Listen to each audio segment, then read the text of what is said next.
Ontem foi Dia da Pátria. Eu não sei quantos de vocês lembraram disso, oraram por isso. Tinha muitas campanhas a respeito de orar pela pátria, né? Eu vim aqui num pedaço do desfile cívico e aí é impossível a gente não ver aqueles carros, aquelas forças, né, armadas desfilando, como no Exército, força, né, aquele povo marchando, aqueles carros, enfim. E aí você lembra de batalha, você lembra de paz, você lembra de tempo de guerra, você lembra de tempo de paz. E eu estava ali pensando sobre exatamente o que Deus quer falar conosco hoje. Existe uma guerra, existem guerras, aliás, que são travadas no mundo físico, né? Com forças bélicas.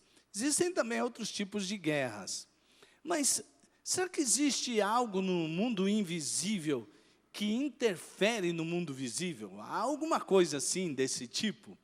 Será que existe algo, uma guerra que está acontecendo, uma guerra que vai além dos nossos sentidos naturais? Será que existe? Você acha que há algumas coisas que a gente não vê, que são coisas e guerras e batalhas e lutas que estão sendo travadas no mundo espiritual? Eu e você enfrentamos muitas lutas.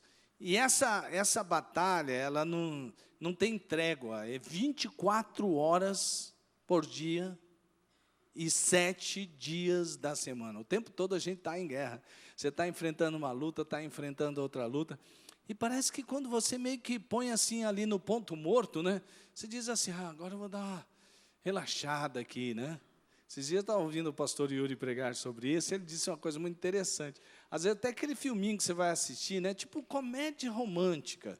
Aí você põe o cérebro e diz, agora eu vou relaxar um pouco aqui. Mas mesmo dentro daquele filme, às vezes, aparecem coisas que querem te influenciar. E às vezes você vai dando brecha, e de repente, aquele momento em que você fala assim, meu Deus, eu estava aqui tranquilo, eu estava aqui de boa, e de repente aconteceu uma coisa, aconteceu algo, foi num relacionamento, aconteceu algo lá dentro da sua casa, que você fala, o que é isso? Batalhas. Batalhas que todos nós enfrentamos, 24 horas por dia, 7 vezes por semana. É muito sério que a gente entenda, que a gente compreenda isso daí. Sabe por quê? Porque numa guerra de uma nação contra outra nação, é fácil discernir quem é o inimigo, não é verdade? E quem é o inimigo contra o qual nós lutamos? Quais são as nossas armas? Nessas lutas que você atravessa, quais são as armas que você deve usar para ser mais que vencedor? Qual é o poder? Em que poder você luta? Porque às vezes parece que a gente está lutando contra o temperamento, outras vezes a gente parece estar lutando contra o que acontece na mídia. Alguns acham que o inimigo são partidos políticos que destroem o Brasil, outros acham que é essa nova ideologia de gênero, que redefine identidade de gênero, então essa nossa grande luta. Quais são as nossas armas? Aí a gente, como igreja, pensa assim, eu já sei, eu vou bolar um grande método de administração de igreja. Se eu então partir aqui para essa metodologia, com esse jeito aqui, que nem fez a igreja tal lá, nós vamos ser mais que vencedores. Será que essas são as nossas armas? Alguns pegam aquelas mandingas espirituais, né? É tipo assim, como se fosse coelhinho, pé de coelho gospel, não é verdade? Tem outras coisas aí, que eu não quero ofender ninguém, mas que as pessoas usam, né? E esconde atrás da porta, e faz não sei o quê, e pega lá não sei na onde, e leva não sei para onde, aí o cara pega e leva dentro da casa dele, e parece que isso tudo vai resolver essa coisa, né? E quando se fala no poder, que tipo de poder ele está enfrentando? Vamos ganhar bastante dinheiro, vamos entrar na mídia? Não, vamos entrar na mídia, porque aí esse poder é muito grande, aí a gente vai ser vencedor nessa batalha espiritual. Não, vamos juntar bastante dinheiro, com que bastante dinheiro a gente vence essa batalha. E quando se fala de poderes, até lembra, né, de legislativo, judiciário, executivo, e é uma guerra toda dentro desses poderes todos. Pois bem, Paulo está dizendo para nós, isso que John Stott resumiu tão grandemente assim, ele resumiu dizendo que a paz que Deus fez através da cruz de Cristo deve ser experimentada somente em meio a uma luta sem tréguas contra o mal. E é verdade. Quem esteve aqui em alguns momentos, alguns cultos de domingos anteriores, talvez ouviram mensagens sobre Efésios. Efésios é uma carta que começa falando sobre origem. Nós temos origem, a nossa origem está em Deus, nós somos escolhidos por Deus desde antes da fundação do mundo. Efésios fala sobre identidade, ele afirma quem você é em Deus, você é filho de Deus.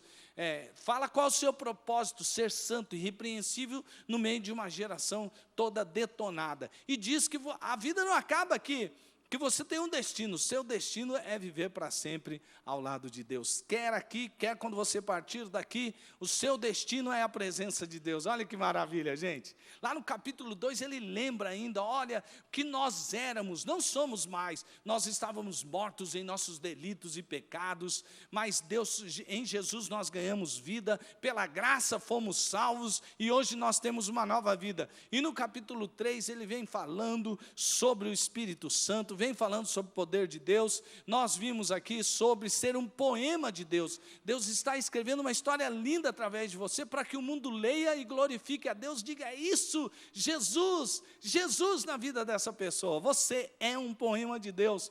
E depois ele começa a falar sobre como deve ser esse poema. Esse poema ele deve ser escrito através de uma vida justa e santa. A nova criatura nasceu de novo para ser uma nova criatura que vive em justiça e em santidade, que se contrapõe tudo que está lá no mundo. Logo depois que ele acaba de falar isso, ele fala sobre os relacionamentos. Ele fala sobre o relacionamento marido e mulher, mulher-marido, filhos e pais, pais e filhos, patrão e empregado, empregado e patrão. E ele vai dizendo que quando Jesus entra na vida da gente, a gente ganha vitória em todos esses relacionamentos. Nós já somos mais que vencedores e Deus nos escolheu antes da fundação do mundo, nos deu identidade, nos deu propósito, nos deu destino. Somos um poema de Deus, preparados para viver uma vida justa e santa. E nós podemos experimentar isso em todas as áreas da nossa vida. Só que aí Paulo diz assim, tem uma coisa que vocês têm que prestar atenção. Para tomar posse de tudo isso que já é de vocês, vocês vão ter que enfrentar uma batalha espiritual constante, uma luta constante contra o mal. Porque se fosse só no automático, né, gente, a gente não cairia nas coisas que a gente cai. A gente seria tentado e, não, nem precisa se preocupar com isso. Mas quantas vezes eu e você somos tentados e caímos? Aquela ira que você não deveria ter, aquela palavra que você lança contra alguém que você não deveria lançar, aquele pensamento que te passa pela cabeça que não deveria passar, lutas espirituais. Muitas e muitas lutas espirituais que você atravessa. Então, para ser mais que vencedor todo dia, para tomar posse dessa vitória que você já tem em Cristo Jesus, 3 discernimentos. Primeiro discernimento, quem é o seu inimigo? Quem é o seu inimigo? Para você vencer as batalhas espirituais, você só pode vencer essas batalhas espirituais no poder de Deus. Mas você tem que ganhar, então, o discernimento. Porque a Bíblia é clara, nós vimos lá. O cristão só vence na força, só vence no Senhor Jesus e na força do seu poder. Para ser mais que vencedor, você tem que estar em Cristo e estar fortalecido no seu poder. Isso é base para tudo. Base para tudo. Então, dentro dessa força e desse poder, você vai ganhar agora 3 discernimentos, se é que você ainda não tem. Primeiro, quem é o seu inimigo? Essa parte aqui a gente tem que saber muito bem, sabe? Porque é muito importante a ênfase que Paulo dá a como vencer. Primeiro, no versículo 11, ele fala da armadura de Deus, que vai falar depois, porque a ênfase aqui para a vitória é estar em Jesus, na força do seu poder e na armadura de Deus. Mas ele vai mostrando alguns discernimentos que você tem que ter nessa batalha, para poderem ficar firmes contra as ciladas do diabo. Pois a nossa luta não é contra pessoas, mas contra os poderes e autoridades, contra os dominadores deste mundo de trevas, contra as forças espirituais do mal nas regiões celestiais. Então, o primeiro discernimento é quem é o inimigo. Quem é o inimigo passa primeiro por saber quem não é. Porque se você guerrear contra o inimigo errado, você gasta energia, gasta força, faz errado, briga com quem não devia brigar e acaba sendo vencido por quem você não esperava. Olha só, pessoas podem sim ser usadas pelo diabo. Eu quero fazer aqui uma confissão para você. Muitas vezes eu já fui usado pelo diabo. E você? Você já foi usado pelo diabo? Por exemplo, há momentos que você está na carne e o diabo percebe que você está na carne. Ele usa a sua língua para falar alguma coisa que fere a pessoa que você mais ama. Às vezes é o teu marido, às vezes é a tua esposa, às vezes é o teu filho, às vezes é a tua filha, às vezes é o teu amigo, o teu irmão, o teu líder de célula, de PGM, dos pequenos grupos, o teu líder supervisor, o seu coordenador, o seu pastor de rede, e vice-versa. Amados irmãos, constantemente nós precisamos estar em oração para evitar isso daí, porque isso pode produzir feridas profundas, sim ou não? É isso que Paulo está alertando. O seu inimigo não é seu marido, o seu inimigo não é sua esposa, o seu inimigo não é seu filho que está no momento lá que você não entende muito bem, quem sabe está passando pela adolescência. O seu filho não é seu inimigo. Sabe, você que tem esse irmãozinho, essa irmãzinha, que talvez você está lá tendo um problema com ele lá dentro de casa. Duro aguentar meu irmão, pastor, é duro aguentar minha irmã. Ela não é seu inimiga, sua inimiga, ele não é seu inimigo. É isso que Paulo está alertando aqui. Olha, às vezes a gente vê uma pessoa, e aquela pessoa, ela está no mundo concreto, não é? Está na minha área visual. A palavra dela eu escuto, então eu falo assim, puxa, ele disse, ele proferiu essa palavra, ele fez isso aqui contra mim, e aí cresce o quê? Ira, raiz de amargura, sede por vingança. Sabe o que Paulo está dizendo aqui? Olha, pessoas até podem ser usadas pelo diabo, mas elas não são o diabo, elas não são suas inimigas. É preciso que a gente guarde muito isso no coração. Sabe por quê, amados irmãos? Quando você for ferido, não pense que essa vingança que você está planejando aí vai satisfazer o seu coração e vai sentir você, feito justiça, me vinguei. Vai ficar bem pior se você agir com vingança. Enquanto você guardar essa ira retida, enquanto você ficar aí escondido na sua raiz de amargura, isso só vai adoecer você. E você faz de inimigos aqueles que não são, na verdade, inimigos. O melhor remédio é amar os seus inimigos, abençoar aqueles que amaldiçoam e orar por aqueles que querem o seu mal. Faça isso. Faça isso. Você fala, puxa, mas isso é complicadíssimo. Sim, na sua força, na minha força, com certeza. Eu digo até para você, é impossível. Mas no poder de Deus, em Jesus e na força do seu poder, nós podemos vencer todas as batalhas espirituais. Porque o discípulo só vence as batalhas espirituais no poder de Deus. Não é na sua força, não é na minha força. Jesus, Ele é o nosso mestre. Daqui a pouco a gente vai tomar a ceia. Sabe o que a ceia diz? A ceia diz de um Senhor que amou tanto as pessoas que entregou a sua própria vida. Sabe o que nós éramos de Deus por causa do nosso pecado? Você sabe o que nós éramos? Nós éramos inimigos de Deus. Quando Jesus morre por você, morre por mim, morre pelos homens, ele está morrendo por quem? Pelos seus inimigos. Só que ele sabia que nós não éramos diretamente seus inimigos. Por isso ele nos amou. Sabe qual é o convite dele? Ele está dizendo para você, faça como eu fiz. Ame os seus inimigos, ore por eles. Ame-os a tal ponto de querer entregar a sua própria vida por amor a eles. Perdoe, perdoe. Isso é muito importante ser discernido em uma batalha espiritual, amados. Porque a maior parte de nós nos confundimos na hora da batalha. A gente joga contra pessoas. E essa pessoa aí só vai, você jogando contra ele, você fazendo dele seu inimigo, você lutando contra o seu marido, você lutando com a sua esposa, você lutando contra os seus filhos, você só vai afastá-los. A sua família vai se perder. Você guardando essa raiz de amargura que fez você desistir de trabalhar para o Senhor, porque um líder te feriu, vai ajudar quem? Quem está sendo favorecido?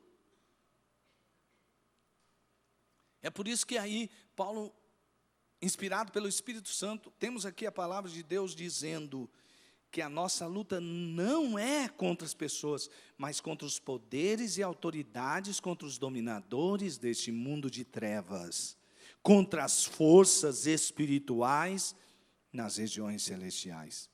Então, contra quem é a nossa luta? A nossa luta é contra Satanás. Nossa luta é contra Satanás. Quem é Satanás, gente? Quem é o diabo? Quem é esse inimigo com quem você luta? Ele é um ser milenar. Milenar. Ele é um ser celestial que saiu das luzes e entrou para as trevas. Ele é o príncipe das trevas. Ele é o acusador. Ele é o enganador. Ele é o pai da mentira. Ele é aquele que veio para matar, ele é assassino, é aquele que veio para roubar, ele é ladrão. Ele é aquele que veio para destruir, ele só quer destruição.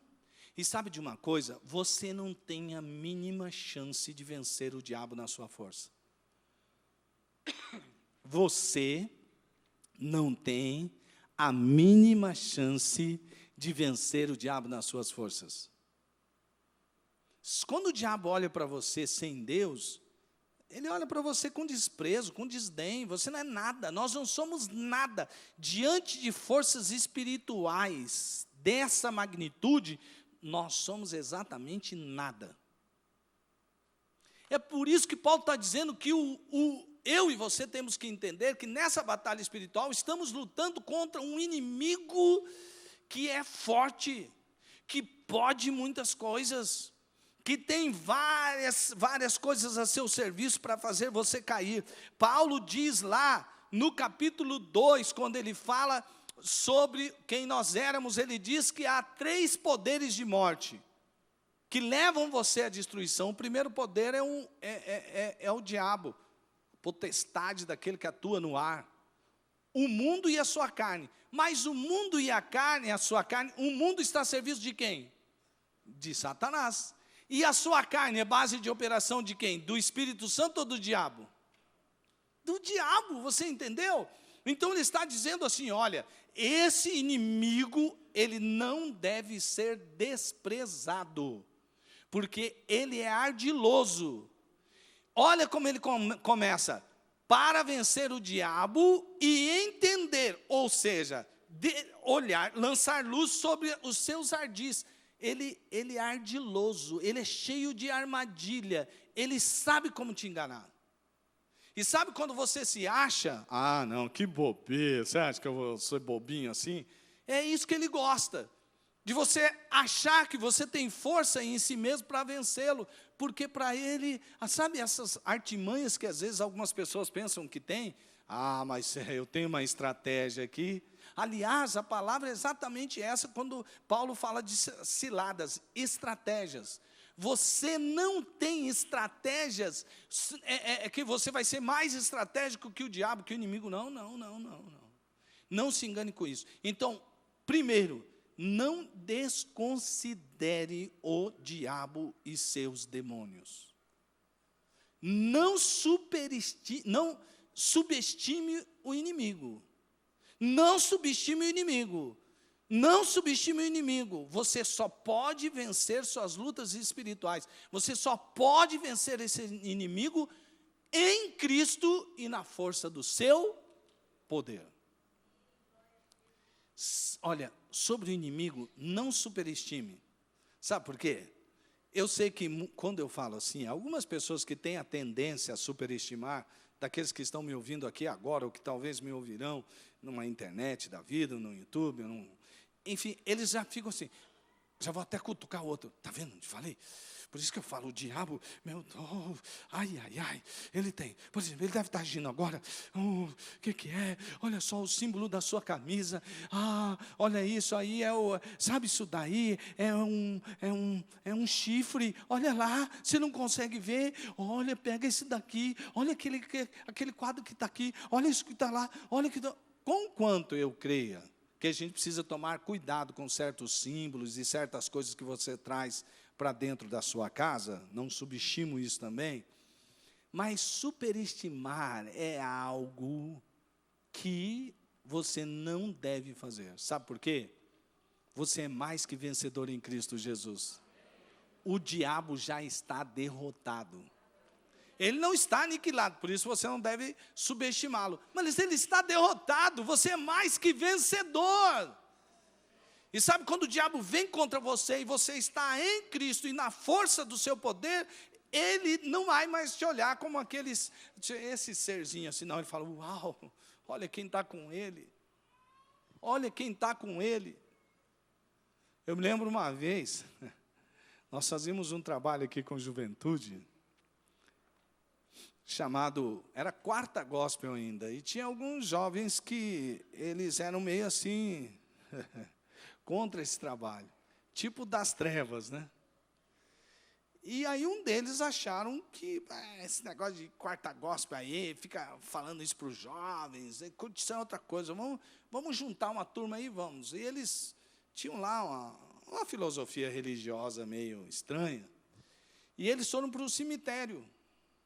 E aí eles falaram assim, agora nós vamos fazer um negócio aqui, convocar esses espíritos aqui, e eles sabiam, vamos pegar, quem são os 2 líderes lá? Aí naquele tempo estava liderando eu e o Gélio, né? Falou assim, vamos pegar e vamos pôr o nome deles aqui, vamos derrubar, eles vão pegar uma doença, eles vão ficar e tal. E aí, passou o tempo, um desses jovens veio, ele até se converteu, e contou para acho que era a sua tia. Ele perguntou assim, sabe por que eu me converti? Olha, eu vi cada coisa que a gente fez, usamos esse tipo de crença, e que dava certo. Poxa, a gente fez para aqueles 2 caras. Aí essa mulher veio e contou para nós, né? E a gente tentou achar que época que era mais ou menos isso. Aí o Gélio falou assim, cara, o máximo que eu peguei naquela vez, eu lembro, foi uma diarreia, não passou disso. Ele era muito brincalhão. Ele é muito brincalhão. Mas a gente estava lembrando, estava brincando. Nós não ficamos sabendo de nada e não precisávamos ficar sabendo daquilo que acontece. Porque tem gente que fala, não, agora nós vamos orar, Deus vai revelar o que acontece lá nas trevas. Se Deus quiser revelar, amém. Mas não vai ficando atrás de tudo quanto é tipo de revelação, para mais te colocar medo do que fazer você caminhar em vitória. Sabe quem que você tem que saber? Sabe o que você tem que saber? É do propósito de Deus para a sua vida, viver em santidade, do que ficar sabendo do que o diabo pode fazer contra a sua vida. Guardadas as proporções daquilo que eu já falei a princípio, nunca superestime, porque às vezes Deus revela, sim, ardis que estão contra você, para você saber como reagir, e é Ele mesmo quem vai te dar o poder para você fazer isso. Amém, amados irmãos? Então, com relação ao diabo, faça isso. Não superestime, mas não subestime, saiba sempre que você é mais que vencedor em Cristo Jesus. Sabe por quê? É bom falar isso. Esse texto aqui é um dos meus textos prediletos. Ele diz assim, havendo riscado a cédula que era contra nós, lembra, nós éramos inimigos de Deus, nas suas ordenanças, a qual de alguma maneira nos era contrária, e atirou do meio de nós, cravando-a na cruz. e despojando os principados e potestades, os expôs publicamente, e deles triunfou em si mesmo. Sabe como John Stott, ele, no seu comentário, fala o que aconteceu aqui? Ele imagina assim, uma grande avenida no céu, quando Jesus ressuscita, e ele vai lá e tem um desfile da vitória. Isso já aconteceu, não vai acontecer. Ele tem um desfile da vitória, e aí todo mundo ali do lado, e Jesus vai sendo levado nas avenidas celestiais, e o diabo e os demônios, todos ali aos pés de Jesus, mostrando que eles estão acorrentados, sendo guardados para o dia de sua aniquilação. Porque Jesus já os venceu na cruz do Calvário, e no sangue de Jesus, em Cristo Jesus, e na força do poder do seu Espírito, você é mais que vencedor, meu irmão, em nome de Jesus, amém? Na batalha espiritual, tome posse disso e viva isso. Segundo discernimento, é nossas armas, a armadura de Deus. Lá no Velho Testamento, já essa imagem de armadura de Deus. É como se fosse a própria armadura que Deus usa, ele entrega ao seu filho, ao seu escolhido, ao seu discípulo, aquele que crê nele. Veja só o que diz o texto. Por isso, vistam toda a armadura de Deus, para que possam resistir no dia mau e permanecer inabaláveis, depois de terem feito tudo. Por isto, vistam toda a armadura de Deus. Quais são as peças que devem ser vestidas da armadura de Deus? Todas. É para vestir toda a armadura de Deus, para que possam resistir no dia mau. Esses dias eu fui falar aí, saiu umas frases emendadas, né? Que alguém falou, pastor, você estava falando do diabão, mas pior que o diabão é o dia mau, né? Ou o contrário, pior que o dia mau é o diabão, né? Por isso, vistam toda a armadura de Deus para que possam resistir no dia mau e permanecer inabaláveis depois de terem feito tudo. Assim, mantenham-se firmes, cingindo com o... Eu passei? Vou ler aqui. Por isso, vistam toda a armadura de Deus no dia mau. Assim, mantenham-se firmes, cingindo-se com o cinto da verdade, vestindo a couraça da justiça. Opa, estou passando rápido, meu irmão. Estou rápido no tiro aqui, né? E tendo os pés calçados com a prontidão do evangelho da paz, além disso, usem o escudo da fé, com o qual vocês poderão apagar todas as setas inflamadas do maligno. Usem o capacete da salvação e a espada do Espírito, que é a palavra de Deus. Muito bem, eu vou deixar aqui a listinha e vou dizer para você o seguinte. Havia uma discussão, coisa de teólogos, gente que se aprofunda, e a gente tem que aprender muito com essas pessoas também, né? Mas havia uma discussão, vem cá, essa armadura de Deus é uma armadura tipo, sobre o que já aconteceu, algo que Deus lhe deu, que já está em Cristo Jesus, ou são virtudes que o crente deve desenvolver para vencer a batalha espiritual? Ou seja, por exemplo, a verdade é o quê? Jesus, a verdade, conhecereis a verdade nos libertará. Pronto, acabou? Ou a verdade é alguma coisa que eu devo andar nela para que vença a batalha espiritual? E alguns dizem assim, não. A verdade é a verdade que nos libertou, e pronto, acabou, não é nossa virtude, porque nós não vencemos na nossa virtude, nós vencemos em Cristo e na força do seu poder, o que está correto. Mas eu também ouvi, e isso foi um comentarista, um estudioso da Bíblia que disse isso, um presbiteriano, ele disse isso, e eu digo, há uma razão de ser para isso, mas prefiro o que John Stott escreveu. Ele escreveu que são as duas coisas. É a verdade que é Jesus e a verdade da sua vida. Eu digo por quê? Veja só. Eu fui livre pela verdade. Amém? E conhecereis a verdade vos... O cinto é a verdade. E por que o cinto é a verdade? O cinto é a verdade porque, na verdade, é que todas as demais peças terão apoio, ou quase todas elas. Por exemplo, se você não tiver o cinturão, que era um tipo de uma cinta, quando você tinha que embanhar a espada e não tivesse com um cinto bom, a sua espada cairia, a parte de baixo cairia, e o soldado passaria o quê? Vergonha. E todas as demais coisas. Então, a verdade aqui é algo muito importante, é algo que, da onde vem a sua própria libertação daquilo que você era escravo. Conhecereis a verdade, e a verdade vos libertará. Mas isso significa também que você deve andar em verdade. Andar em verdade. A mentira envergonha, sim ou não? Uma vez eu vi um vídeo que a pessoa ia passeando com o cachorrinho e vinha um cara escondido, tipo aquela câmera escondida, e foi filmando. Era, inclusive, uma moça.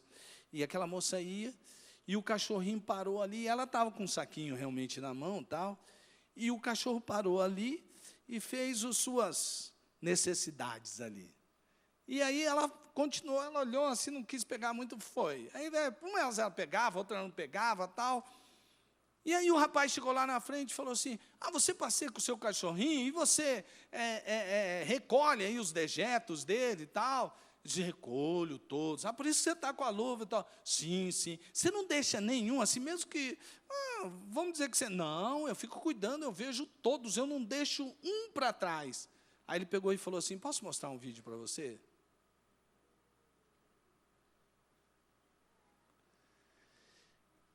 Amados irmãos, sabe o que o pai da mentira, que é Satanás, ele é o maior traíra que você pode conhecer.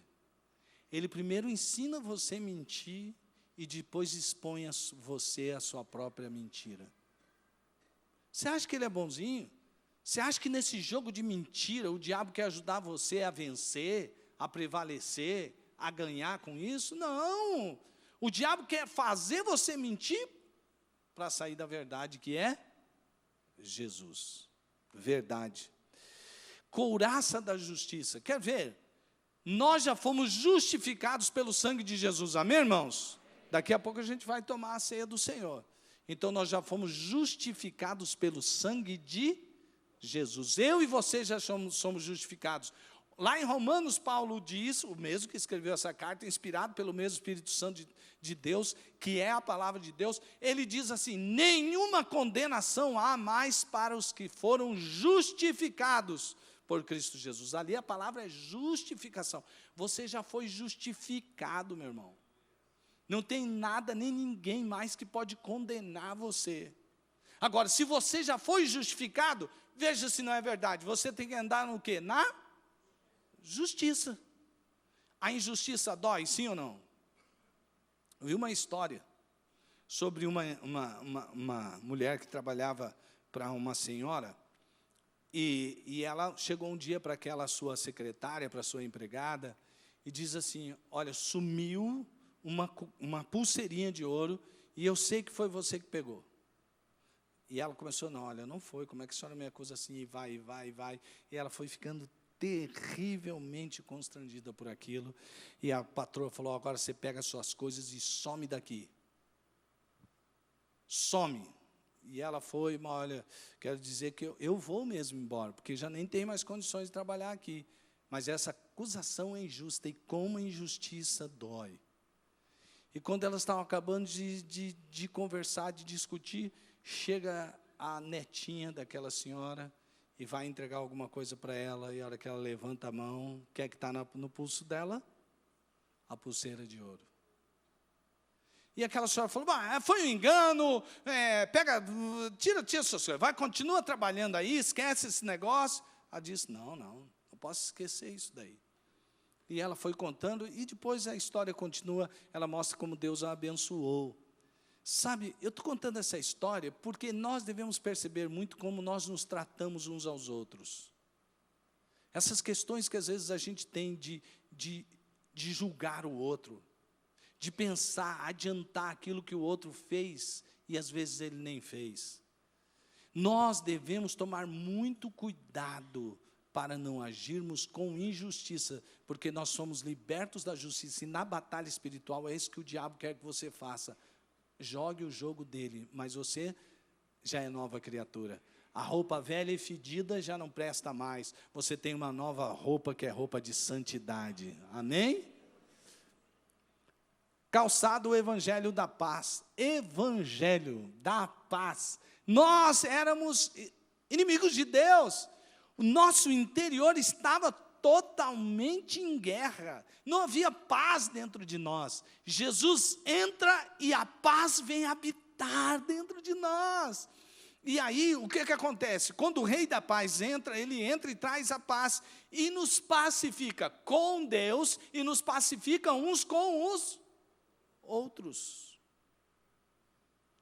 Você percebe o que é a armadura de Deus? É você tomar posse daquilo que Jesus fez por você, e andar agora naquilo que Jesus fez por você. E aí o diabo não tem brecha para agir na sua vida.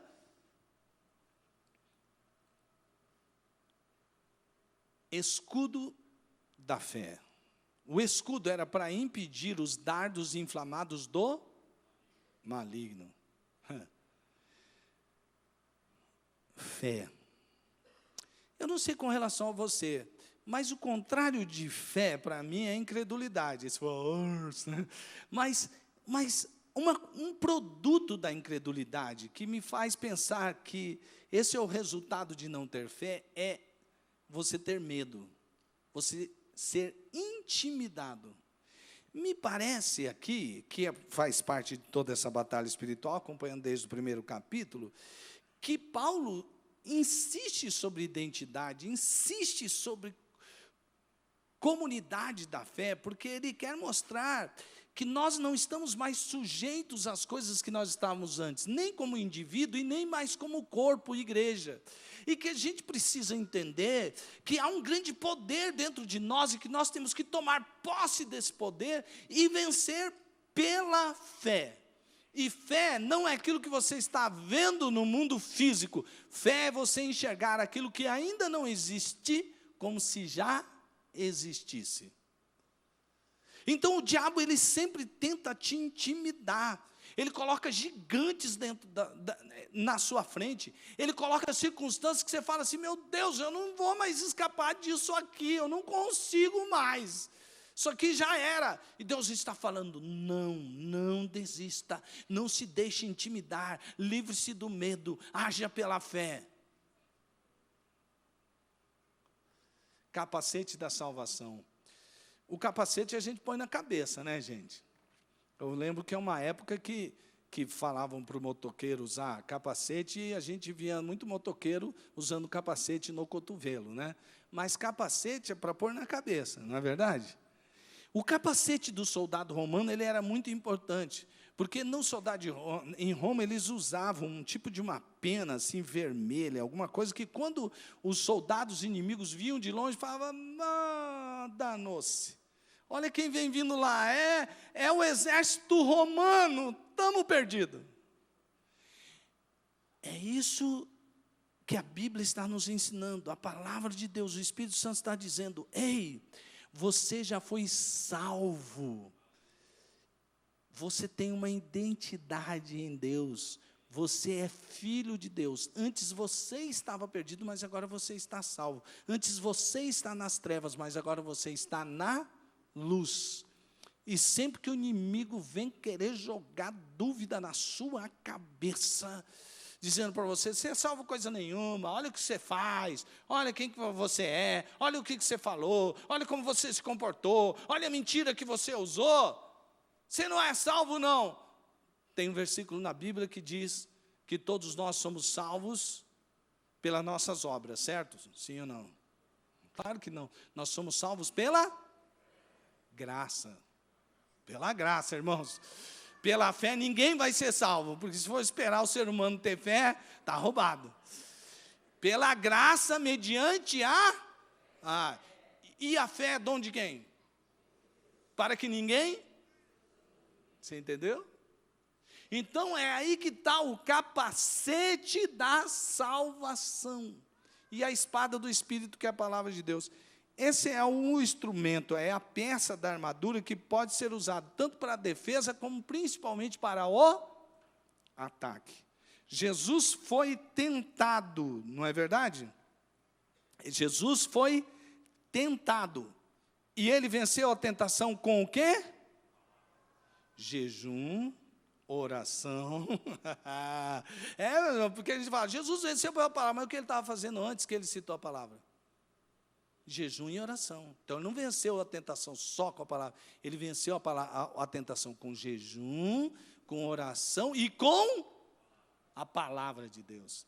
Então, o diabo vinha, ele tentava, ele falava, nem só de pão viverá o homem, mas de toda palavra que procede da boca de Deus. Aí o diabo vinha, citava a Bíblia, o diabo cita a Bíblia, porque o diabo cita. Aí ele falou assim, não está escrito isso, mas também está escrito, não tentarás o Senhor teu Deus. E vai assim, ele vai cita outro texto, porque é a espada do Espírito, é a palavra de Deus, é onde você deve estar guardado. E para terminar, amados irmãos, e a gente tomar a ceia, é importantíssimo que a gente perceba e tenha esse terceiro discernimento. Qual que é o canal do poder? Em que poder nós vencemos? É o poder da oração. Presta atenção aqui, ó. Com toda a oração e súplica, primeiro toda oração e súplica. Diga assim, toda oração e súplica. Orando em todo o tempo, diga, todo o tempo, no Espírito. E para isto, vigiando com toda a perseverança, diga, toda a perseverança. E súplica por todos os santos, diga, todos os santos. Isso não é nome de feriado não, tá, gente? É verdade aqui. A palavra de Deus está afirmando que tem aí o quádruplo da palavra todo. Orar em todo o tempo. Todo tempo é um segredo, gente. O pastor William citou aqui de manhã, quando ele pregou, eu achei muito bacana, porque ele foi citando coisas. Ele levanta, ele está em oração. Ele pega o carro para dirigir, ele está em oração. Se ele vem aqui do estacionamento até aqui, o que você faz do estacionamento até aqui? Em oração. Você vai conversar com o irmão, você está o quê? Orando, porque você quer que Deus te use para ser a bênção na vida daquele irmão. Não é verdade? É assim, meu irmão, oração não é só a hora que você faz.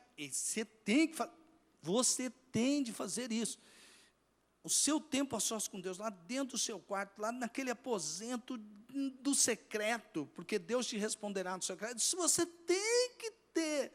Não há condição de vencer as batalhas espirituais sem oração. Mas, amados irmãos, você sair dali, fica esperto, viu? Eu vou dizer uma coisa para você, geralmente o diabo não ataca você quando você está no quarto de oração. Pode até fazê-lo, mas geralmente não faz. Ele o faz quando ele percebe que você relaxou, não é? Por isso que é em todo tempo, orai e vigiai orai, com toda oração e súplica. Se quer orar, depois, orar, e suplicar. Tem gente que olha assim, Deus, então, aí, se o senhor quiser, o senhor que sabe. De repente, né? Você acha que Deus ouviu uma oração desse tipo? Ele nem está ligando porque ele está orando. Aí você fala, Senhor, o senhor está vendo. E você é intenso, como Paulo foi intenso quando orou pela plenitude do Espírito Santo, quando naquela oração, lá no capítulo 3, ele ora, eu oro para que vocês sejam plenos de Deus. Ele fazia daquilo com intensidade. Com toda a perseverança. Falou, mas não já falou para orar todo o tempo? É outra coisa a perseverança. Sabe por quê, gente? Às vezes você coloca um motivo em sua oração. Eu quero ser cheio do Espírito Santo. Eu quero ser cheio do Espírito Santo. E o Espírito Santo está lá olhando para você. Ele vai te dando. Tá? Aí ele fica olhando. Sabe quando a gente demonstra que quer ser cheio do Espírito Santo mesmo? Quando ele nota que há perseverança em desejar ser cheio do Espírito Santo. Então é muito mais do que você orar por longo tempo. É você orar com perseverança por aquela razão. Você sabe que aquilo é vontade de Deus, você persevera na vontade de Deus. Você não para. Não, agora ficou mais dificinho, não vai mais dar. Eu orei, mas não foi da vontade de Deus. Ei, Como não? Você sabia, está na palavra, você sabe que é a vontade de Deus. Persevere. E por todos os santos. Amados irmãos, a gente vai ter aí a nossa conferência. E a gente está no app, tem a conferência, e tem ali um ícone que é sobre oração, orar pela conferência. E a hora que você clica ali, vem o nome dos missionários, dos nossos missionários, dia após dia para você orar. Faça isso, meu irmão. Faça isso, minha irmã. Sabe, eu devo orar por você, você deve orar por mim, isso deve ser constante. Nós não somos soldados que estão em lados diferentes. Os romanos, o exército romano tinha um segredinho que os fazia vencer. Enquanto os outros exércitos, eles tentavam ficar esperto para pegar e avançar rápido, os soldados romanos, eles pegavam um escudo numa mão, pá, a espada na outra. Ele podia dar a mão para o seu parceiro? Não, sabe o que eles faziam? Eles entrelaçavam os braços. Assim, quando eles tinham a bota, que é tipo uma chuteira, cheia de cravos, a hora que eles faziam assim, ó, eles fincavam no chão. E aí um dava o braço para o outro. E quando vinha aquela turma assim enfurecida para vir, pá, batia no escudo, eles permaneciam firmes, os outros batiam e caíam, e eles tomavam posse do inimigo. Nós precisamos ser mais solidários uns com os outros. E quando nós vemos o nosso irmão ferido, ao invés de julgá-lo, vamos dar a mão para ele, vamos orar por ele, vamos nos interessar mais uns pelos outros. É o poder da oração. Essas frases, eu tenho que terminar lendo isso, gente. O poder da oração é ganho pela disciplina sistemática. O poder da oração é ganho pela disciplina sistemática. Não adianta você achar que você vai lá, faz uma oraçãozinha, tal, um dia faz, no outro dia não faz. Não, tem que virar disciplina na sua vida. A constância na oração e do crente recorrer naturalmente à oração ocorrem apenas quando esta já se tornou um hábito da vida e quando a pessoa aprendeu a vigiar com toda perseverança. Não permita que a oração seja o último recurso. Nos momentos de dificuldade, faça dela a sua primeira opção. Agora nós vamos tomar a ceia do Senhor, os irmãos ali já estão preparados. Sobre essa perspectiva, sabe onde a batalha? Nós não estamos numa guerra para ver quem que vai vencer, viu, gente? Tem gente que fala assim, é guerra porque não sabe quem vai ganhar, quem vai perder. Não, Jesus já é vitorioso. Ele já expôs à vergonha todos os principados e potestades e dominadores do mundo das trevas, através do sangue que ele derramou na cruz, através do seu corpo que ele entregou por nós. Jesus é a nossa vitória. E você pode vencer todas as suas lutas espirituais por causa do que Jesus fez lá na cruz. E em Jesus e na força do seu poder você pode vencer. Por isso agora é um momento para você tomar a ceia do Senhor. E você ter um tempo de refletir. Quem deve tomar a ceia do Senhor? Todo aquele que já entregou sua vida para Jesus, que já foi batizado, está em comunhão com a igreja de Cristo. Esse deve ser aquele que deve tomar da ceia do Senhor.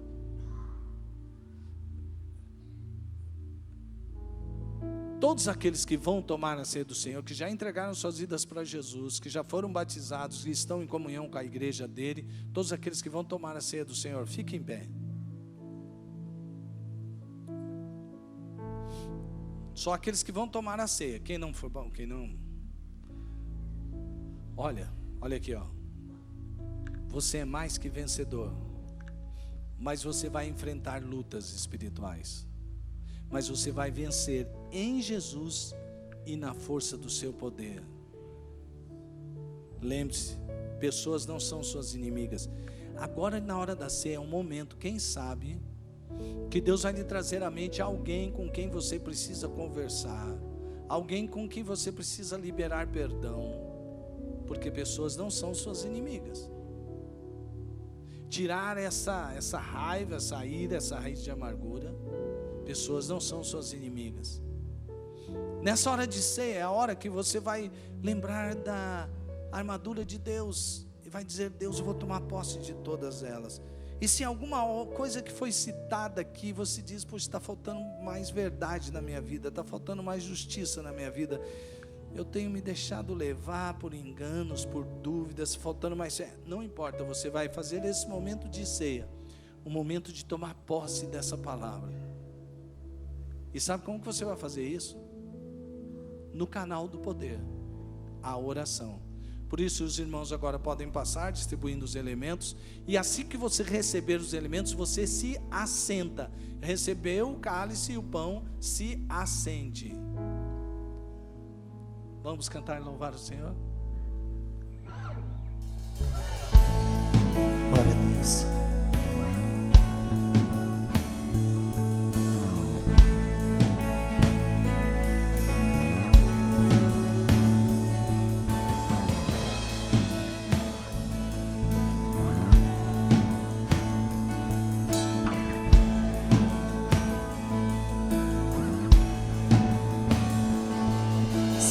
Forte estou, ou fraco sou, incerto em meus pensamentos,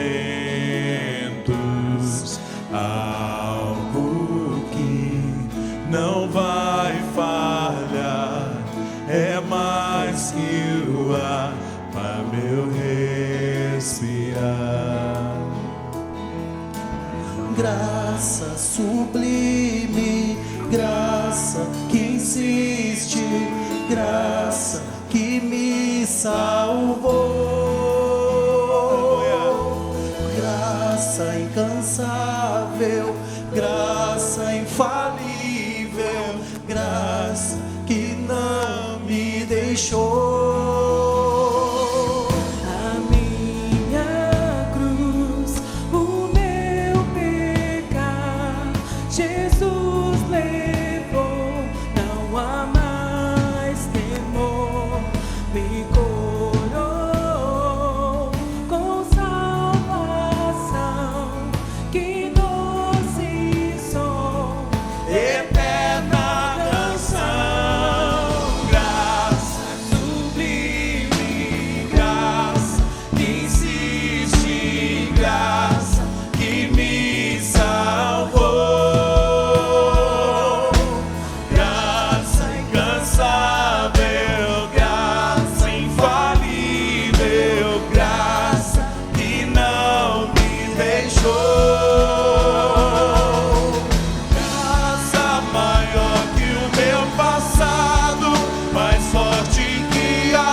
Graça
seja o Senhor nosso Deus. A Bíblia diz que na noite em que Jesus foi traído, lembra quando no texto nós lemos que a nossa luta não é contra pessoas. Jesus haveria de ser traído. Ele sabia o que vinha a seguir, a cruz. Sabe o que ele faz? Ele diz: este é o meu corpo, que será entregue por vocês, porque eu amo vocês. Que amor é esse, gente? Por que eu devo me achar no direito de excluir alguém, de julgar alguém? Ah, aquele ali é falso, não gosto de andar com ele, exclui ele. Você já foi falar com um falso? Você já foi perguntar para ele o que estava acontecendo? Mesmo Jesus sabendo o que Judas faria, ainda assim, ele fez o que fez por todos nós. Na noite em que Jesus foi traído, ele tomou o pão, deu aos seus discípulos e disse: comam, este é o meu corpo, que é entregue por vós, em memória daquele que nos amou a tal ponto de entregar a sua própria vida. Em memória dele, e para que ninguém se esqueça desse sacrifício, comamos do pão.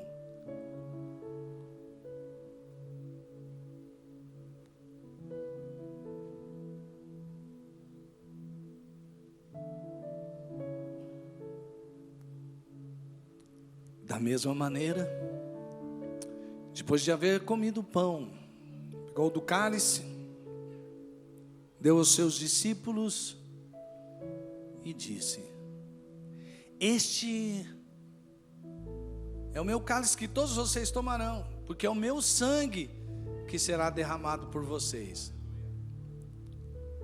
E derramando o meu sangue, eu desfarei a inimizade que é contra Deus. Eu cravarei na cruz a cédula, a nota promissória que era contra vocês, e desfarei aquilo que o pecado fez. E todo aquele que se arrepender e confessar, toma posse daquilo que eu fiz lá na cruz. Era isso que Jesus estava dizendo. Então ele, tomando o cálice, deu aos seus discípulos e disse: bebam, este é o meu sangue, é o sangue da nova aliança.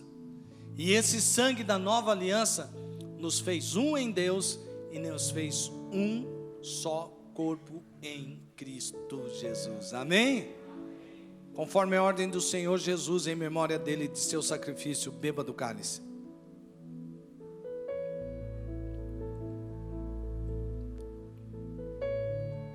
Aleluia, aleluia, aleluia. Glórias a Jesus. O Senhor já venceu, Jesus, lá na cruz. E o Senhor tem um trono agora que é sobre todo o trono, para que todos reconheçam o Senhor, o Rei, para que todo joelho se dobre e toda língua confesse que Jesus Cristo é o Senhor, para a glória de Deus Pai. E a sua igreja já celebra isso desde agora. Somos gratos pela sua obra na cruz. Sem ela nós estaríamos perdidos. Mas o Senhor, segundo a sua infinita misericórdia, derramou sobre nós a graça por causa de seu amor e nos fez filhos. Aleluia, Senhor Jesus. Louvado, engrandecido seja o teu nome. E por isso nós temos certeza que venceremos as lutas em Jesus e na força do seu poder, em nome de Jesus, amém, amém, glória a Deus, louvado seja o nome do Senhor Jesus, amém, irmãos? Passem os cálices aí para os irmãos recolherem. Aleluia. E vamos terminar esse culto cantando e glorificando ao Senhor. Aleluia, vamos ficar em pé, vamos cantar ao Senhor, que Ele é bom demais e já nos resgatou para a sua glória, aleluia.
Dançarei, porque tu és bom, gritarei, porque tu és bom pra mim, yeah. Que você tenha uma semana super de Deus, e se lembre sempre que o Senhor é bom, e Ele lhe dará vitória em todas as suas lutas espirituais.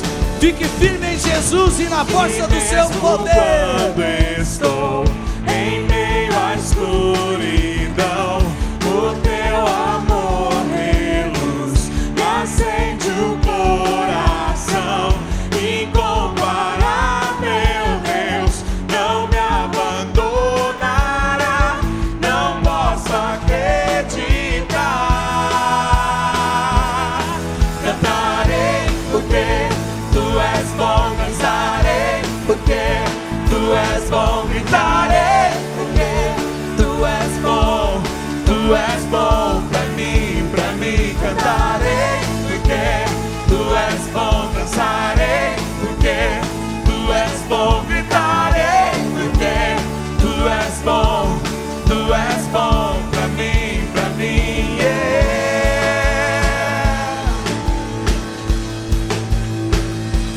Com meu coração eu proclamarei que tu és bom, tu és bom.